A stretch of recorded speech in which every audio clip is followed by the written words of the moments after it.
I'm gonna get misty. Fine.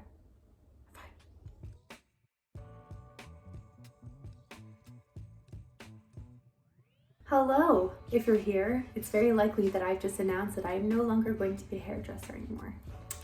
Sad. I am still looking forward to doing hair and still being behind the chair. I'm just not sure what that's gonna look like right now. So as of right now, I'm gonna put it down. I thought since we've been together for so long, I owed you a little bit of an explanation why. Where to begin? Well, if you've been along for the ride, you know I opened a business in 2020. That's not necessarily the reason why I'm leaving. I will tell you though, it was the first time in my entire career that I wasn't making minimum wage.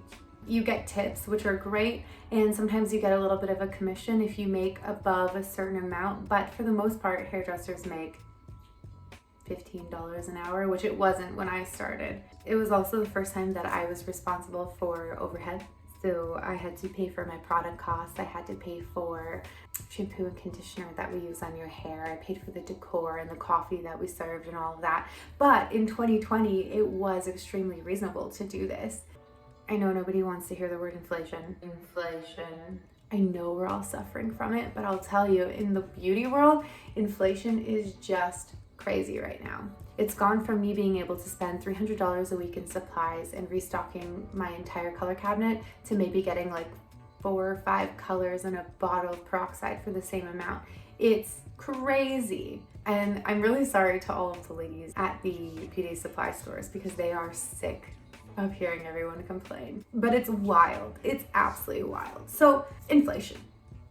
Inflation is the number one reason why I believe it's time to move away from this career. Number 2, I moved.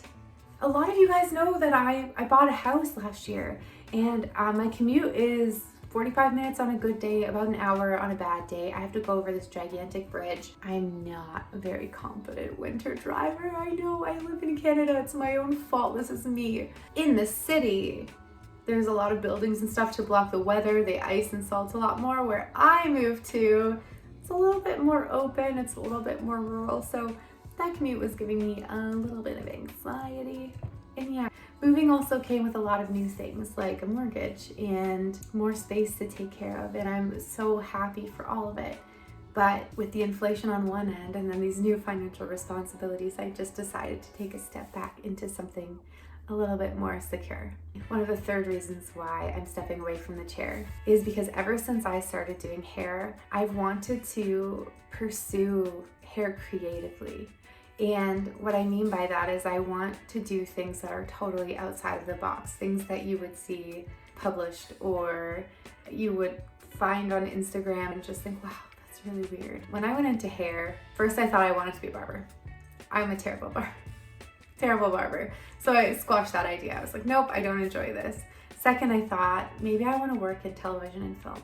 And so I started to work on my styling a little bit more. When I was in hair school, I was obsessed with roller sets. Then I got behind the chair and I fell in love with being customer facing with my clients and specifically with blonding.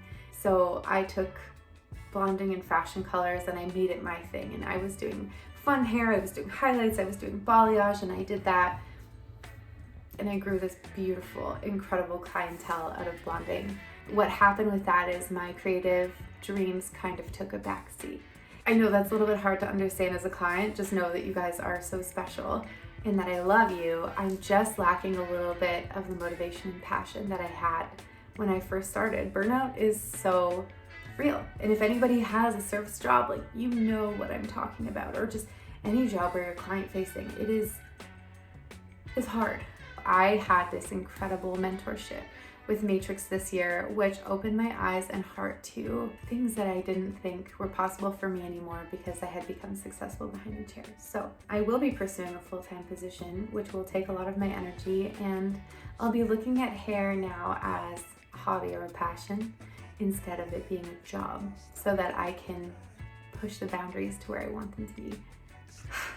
I just want to say a huge thank you to everyone who's been so supportive over the last 7 years. I have moved to tons of different salons, tons. I have been through 4 or 5 cities.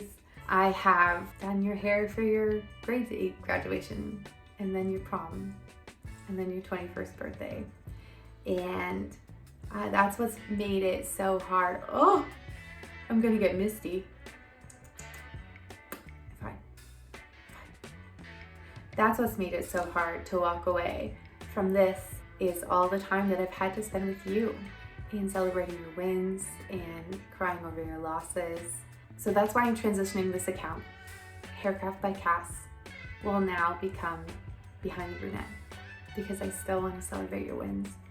I still want to be there for you in your big moments. I still want to and do cherish everything that we've ever built together. I want to wish you Merry Christmas and Happy Birthday, and I want to stay in touch. So if you want to stay in touch with me, you can keep following along on the journey. The material will change. It will change. It might not be sparkly highlights that you're used to. It may just be a little bit more of the little me and stormy and probably rich. But I'm here, and I'm gonna miss you guys a lot. So Happy New Year. I wish you all the best. I can't wait to see what comes next, honestly. Life is so unpredictable and crazy. Thank you. Thank you for being here with me. See you next time.